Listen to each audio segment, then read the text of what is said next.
What is going on, everybody? Welcome back to XJW Diaries. My name is Justin.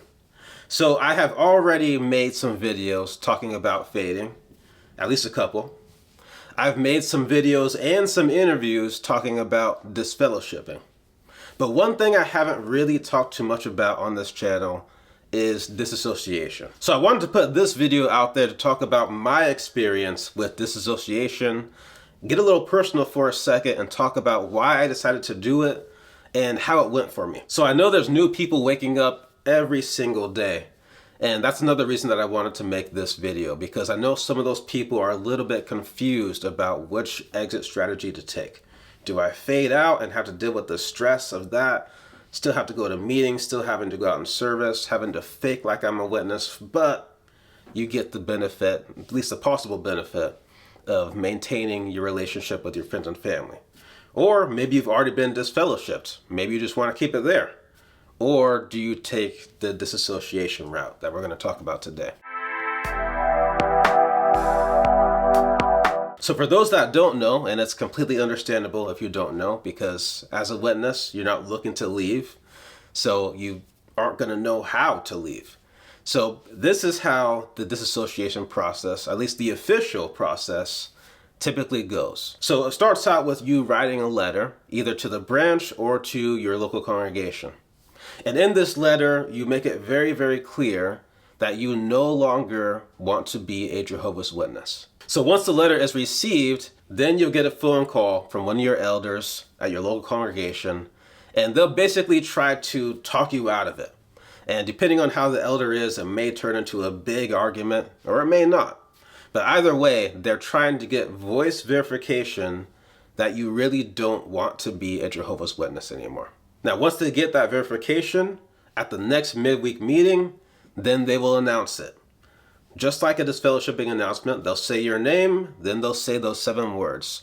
It is no longer one of Jehovah's Witnesses. And just like when you're disfellowshipped, disassociation is the same way. Once those 7 words are spoken, of course, you are shunned. Now, just to make this process a little bit easier, because let's face it, this process of disassociation, really the whole process of waking up is already stressful enough as it is. So to make it a little bit easier, I have prepared some templates of disassociation letters that you guys are free to use. You can find it right on the XJW link tree. You can use the QR code during the splash screen, or you can follow the link down in the description. Either way, it'll take you to the same place where you can download this template, and all you have to do is just change your name, add in any details that you want to add in, and send it through. Now, the reason that I said official disassociation method is because in my own experience, I kind of had 2 disassociations. So I had one unofficial one, and then I was kind of pushed into the official disassociation. So let's start out with the unofficial one, and then I'll continue my story. Now, for those that are new to the channel, let me just give you a little background. That way it all makes sense. So I woke up in early 2017, about a couple months after giving my very first public talk. And then at that point, I'm pretty much PIMO, physically in, mentally out, for the majority of 2017, while still serving as a ministerial servant. In fact, I even gave my last public talk fully awake. Then at the tail end of 2017, I went to my very last meeting. And that last meeting was a midweek meeting, December 28th, 2017. You know, I had gotten to that point in my PIMO journey where I just couldn't take it anymore. I was trying to slowly fade out, really trying to, but you know, you see the manipulation in real time. You're seeing how much control these people are under. And I just couldn't take it anymore. I just couldn't stand to sit there and watch it all happen. So at that meeting, I left right at the second song, right halfway through the meeting. Couldn't even stay through the whole thing. And that was the last time that I ever was in a Kingdom Hall. Now, of course, I wasn't fully out of the woods yet. And those of you that watch the channel, you already know this part of the story. I was working for a Jehovah's Witness owned company, where about 80 to 90% of the people working there were Jehovah's Witnesses, including the entire management hierarchy, all the way up to the owner. Witnesses, and not only witnesses, but elders. In fact, the office that I was working in, I had to share it with an elder. My direct manager, elder. I go into the hallway, I gotta pass by the offices of 2 more elders. So imagine being a PIMO working in a situation like that. And of course, since Jehovah's Witnesses look down upon higher education, that meant that I had to rely on experience to be able to find another job, which meant that I had to stay at that job for an entire extra year while faking that I was still a witness to try to make sure that I didn't get fired so that I can use my experience to get another job. And so that brings us up to the tail end of 2019, the last year where the world was normal, right? And at this point, I'm in my new job and I've cut the last string that the Watchtower had on me. So I'm feeling sort of free. I'm starting to go through my healing journey. I'm starting to recover a little bit, but there's still this hold that they have on me. I'm not feeling fully free quite yet. And a big part of that reason is because I switched congregations before I faded. And so it made this weird thing going on where in one area, people aren't seeing me go to meetings. They see me as spiritually weak. They're avoiding me. They're already starting to shun me. But then in the other area, the last time they saw me, I was a ministerial servant giving my second public talk. So they're still thinking that I'm on that level, unless in certain cases where they have already talked to the people in the other congregation. And so because of that, it just made things kind of awkward. It made it awkward to go to the grocery store, do some shopping. It made it awkward just to go see a movie.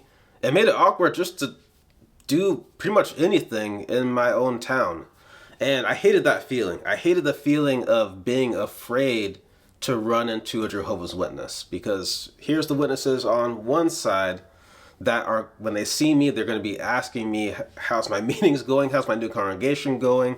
And they're expecting me to still be in it. And then if I run into witnesses from the other side, they're already treating me like I've been disfellowshipped.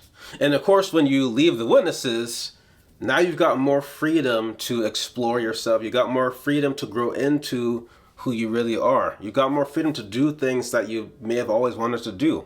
So now that I'm out, I'm going through that process. I get some ear piercings, get some tattoos, going through this process of exploring myself. And because of doing that, again, it's making it very awkward to go to the grocery store, or go see a movie or just hang out in my town.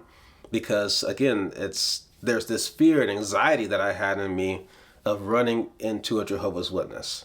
Now, some of you may not have that fear and anxiety. Some of you, you maybe just don't care. At that point in my life, I hadn't gotten to the level of not being able to care. So at that point, there were witnesses that I still really missed. There were a lot of witnesses out there who, again, thought I was still in good standing. And so they still had this relationship with me. They still, would send me letters. They would still text me every now and then. And, there was this fear and anxiety of, man, if I run into them in real life, they're going to be like, who is this? And, like I said, I hadn't gotten to that point where I didn't care. Now, I don't care. I could care less if I go into that same area, they see me. I don't care. But at that point, especially coming out of the Jehovah's Witnesses, where everything's about appearances, where you really care about how other people perceive you, I hadn't fully gotten out of that mindset yet at that point. And so at that point, yes, not afraid to admit it, I really did care what they thought of me. And so that is when the subject of disassociation started to enter my mind. Now, at that point in my life, I was very much against disassociation. I felt that that was playing by their rules. I felt that they had no business to know what I was doing, I wasn't going to their meetings anymore. I wasn't on their books anymore. And so I felt like my tie was already cut and I didn't owe them any explanation. But at the same time, again, there's this awkwardness. There's this feeling of being afraid to go outside in my own town to do stuff because I'm afraid of running into witnesses. I'm afraid of that awkward interaction. I'm afraid of how they perceive me. I'm afraid of these people who, the last time they saw me as a ministerial servant. and now they're seeing me very much not a witness. And I'm afraid of having to face that shock in them. Because again, I hadn't gotten out of that mindset of caring about what other people think of me. So because of that, there was a big part of me that wanted to go ahead and make it publicly known that I was no longer doing this anymore. Not to mention, I always knew right from the beginning of waking up that I wanted to do this right here. I wanted to be a voice out here in the community to help people in the same way that I was helped. I remember waking up and watching the videos like this and realizing that I wasn't alone, and being able to get good advice of what to do next. So I wanted to be a part of that as well as soon as I got to a point in my healing process. And in order to do that, I knew that there would have to be a time where it was just publicly known that I am not a Jehovah's Witness anymore. I would have to publicly disassociate myself. And then there was another factor that I've talked about before in my videos about fading, which is that when you're fading, you can't tell your friends what you're doing. You can't tell your friends bye. You just don't have that chance. You're trying to be as sneaky as possible. You're trying not to get caught for whatever reason, whether that's to maintain a relationship with your family, or in my case, trying to maintain my employment. So because of that, it meant that I never had a chance to say goodbye to my friends. And even though I know that goodbye would not be accepted, even though I know that they already saw me as someone who was spiritually weak, somebody who may be starting to question things, I just wanted to have that chance to let them know in my own words what was going on.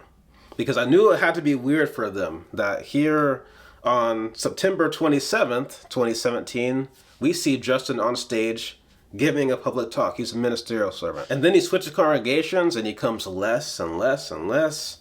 And by the end of that year, we just don't see him anymore. So I knew that had to be weird for my friends, and I wanted to give them, like I said, in my own words, some explanation of what was going on, especially if in that explanation there carried the chance that some of them might be able to wake up. So that's when I decided to do a public disassociation. And here's how I did it. At the tail end of December 2019, I made a post on my Instagram page, since during that time, most of my followers were still Jehovah's Witnesses. So this was my only way of being able to get a message out to them. And here's what I said in that post. Get your unfollow button ready. I know this post will disappoint some of you, except for a few friends that already knew. I haven't posted anything in over 2 years, and that was done intentionally.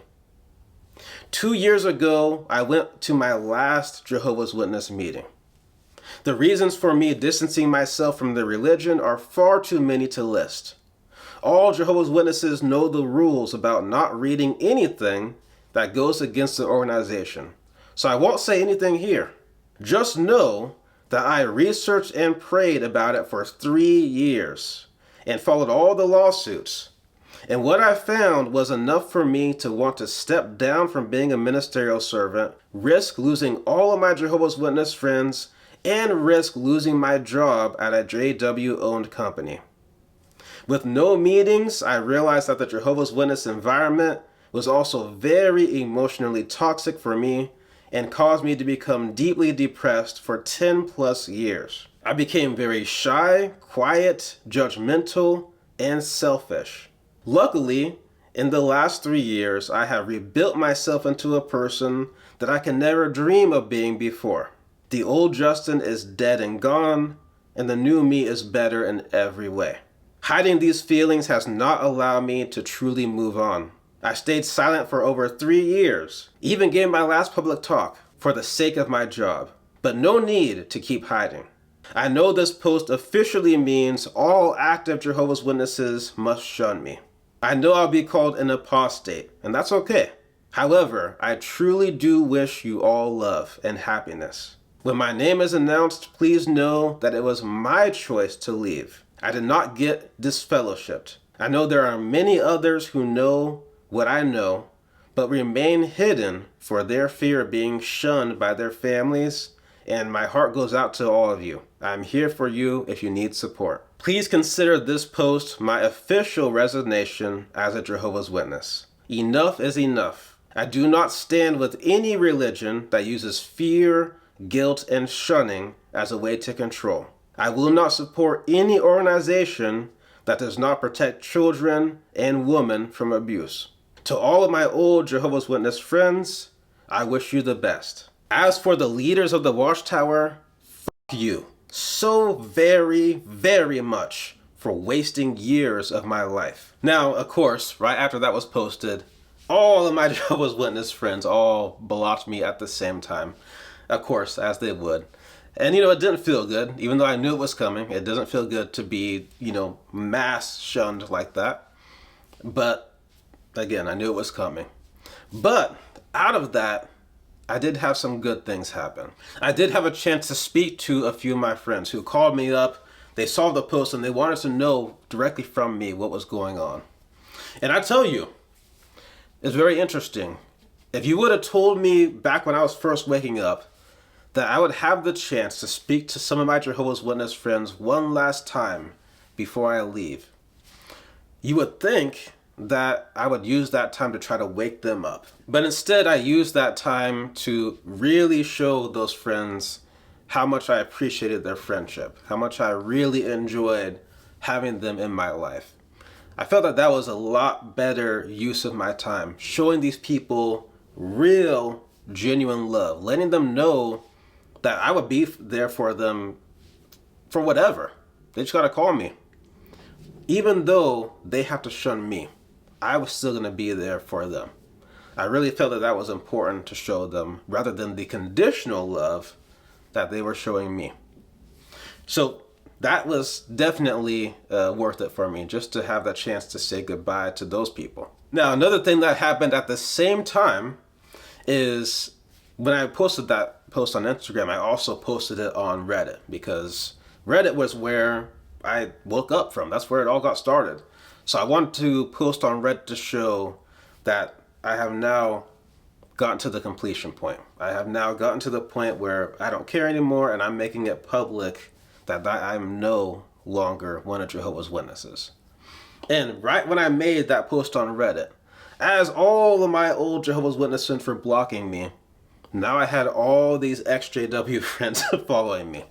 And I ended up with more followers on that day after making that post from all the new friends than I had started that day with all my fake Jehovah's Witness friends. So that really just shows the power of our community. And that shows what happens when we come together and we support one another. We really do have the power to make someone feel at least a little bit less alone when they're going through these times. So that was my own unofficial disassociation. And like I said, that was my way of being able to say it in my own words, take my power back and be able to explain to people why I'm leaving, rather than just have an elder stand up on stage, say my name and say I'm no longer one of Jehovah's Witnesses with no other explanation. So some of you may decide to go this route. Some of you may want to tell your friends what's going on. And like I said before, it may or may not have a chance of waking up somebody, depending on who you were in the congregation, how you were the last time that they saw you. That may shake them up a little bit to see you, of all people, leaving this organization. So now let's get into my official disassociation. Now, I would have thought that making that post on Instagram would have been enough, but you know how the Jehovah's Witnesses are. They have their processes and procedures. So even though a lot of Jehovah's Witnesses saw it, it wasn't quite enough to actually get me officially disassociated. So fast forward, it's the summer of 2020, and I keep getting these congregation emails talking about the talk schedule and the whole meeting and who's doing what assignments at that meeting and all that good stuff. Now, normally I just delete it, but this has been going on for years. I've already made this post. People know that I'm out. I'm already being shunned.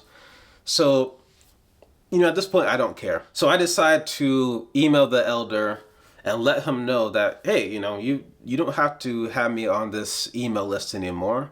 I've made this post on Instagram. I've publicly disassociated myself. Please remove me from this email list.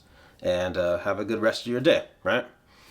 Not trying to be hostile or anything. I was very courteous, very respectful in the email, just letting him know, I'm out of this. You don't have to keep me on this list anymore. So then he responds back, right? And of course, they want to see a copy of this post. Apparently it didn't jump to their level, so they have no idea about it. And they're reading through it, and it goes through the loop, and at first, nothing happens. I just don't hear anything from them. And they say, okay, we got it, and we'll remove you from the email list. And I don't hear anything. And I'm thinking, okay, that should have been enough. Maybe that's the end of it. But no, that wasn't the end of it. So now it's August. So 2 months have passed of me hearing nothing. And then all of a sudden, out of the blue, I get a text message from an elder who's pretty significant to me. Now, the reason that he's pretty significant is because this is the elder that I studied with as I was working towards baptism. So I'm sure you can imagine the mixed feelings of seeing this text message pop up from somebody who had such an impact on your childhood, and he really helped out my family, helped me out. I mean, this guy really did a lot of good in my life. Despite the fact that he's a Jehovah's Witness elder. I mean, outside of that, he's just an all-around good guy.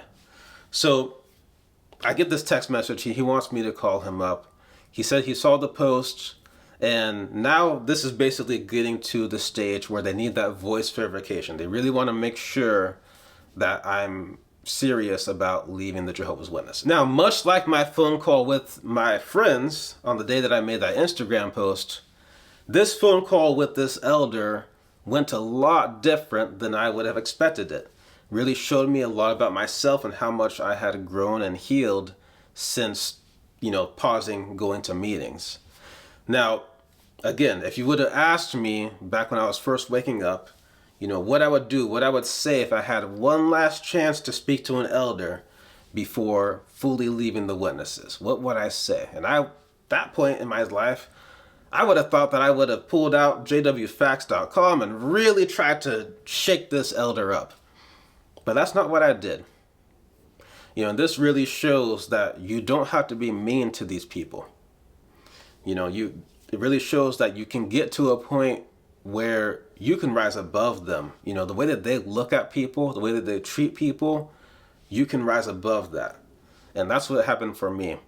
So during this whole phone call, this elder was really trying to guilt trip me and trying to scare me. Oh, the end is coming. Telling me that it's his responsibility. I'm a lost sheep. It's his responsibility as a shepherd to steer me back. And instead of blowing up on him, instead of telling him that he has no responsibility over my life, I'm a full-grown adult, and that him as a full-grown man, he should pay more attention to his family and himself and stop trying to steer around other adults. But I didn't go down that road. I didn't bring up JW Facts. I didn't do any of that. Instead, much like what I did for my friends, I told this elder how much I appreciated everything that he did for me and everything that he did for my family. I told him all the memories that I had of him when I was, 13, 14 years old, as I was getting up to the point of baptism, how he gave me my first book bag, how, on the days that we should have been studying, we just laughed around and, joked and had ice cream, and how much I really needed that at that time. I needed somebody who was going to make the religion fun, rather than somebody who was so strict on the studying. That's what helped me get into baptism, was just to see that this can be fun. And so I told him that. I expressed all that to him rather than getting into an argument. So while he kept pouring hate at me, even as I was saying that stuff to him, he just kept pouring all of this hate on me, really trying to guilt trip me and make me feel bad about my decision. And to him, full unconditional love, what these people are really not used to. So again, you don't have to be mean to these people. These people are really just doing what they think is best. He's a company man. A lot of these elders are company men, and they are following the book. And they know that if they don't follow the book, then they're in trouble. So they're just doing what they feel is best. And the best you can do for them is to show them an example of true unconditional love. Put it in their faces. You're showing them something that they can't completely comprehend. And when they come face to face with it, they're just not really sure what to do. And so after I got off of that phone call with him, and it really did kind of turn into an argument. But again, on my side, I was always just love, appreciation, seeing him as a human being. On his side, he was seeing me as a lost sheep, as an apostate, as someone who's dangerous to the congregation. So, it just shows different mindsets, and it shows how you can grow. Again, you can grow above their way of looking at people. And the more you do, the better person you're going to be. I'll just say it like that, really. The better person you're going to be. So that phone call, all in all, lasted about 30 minutes.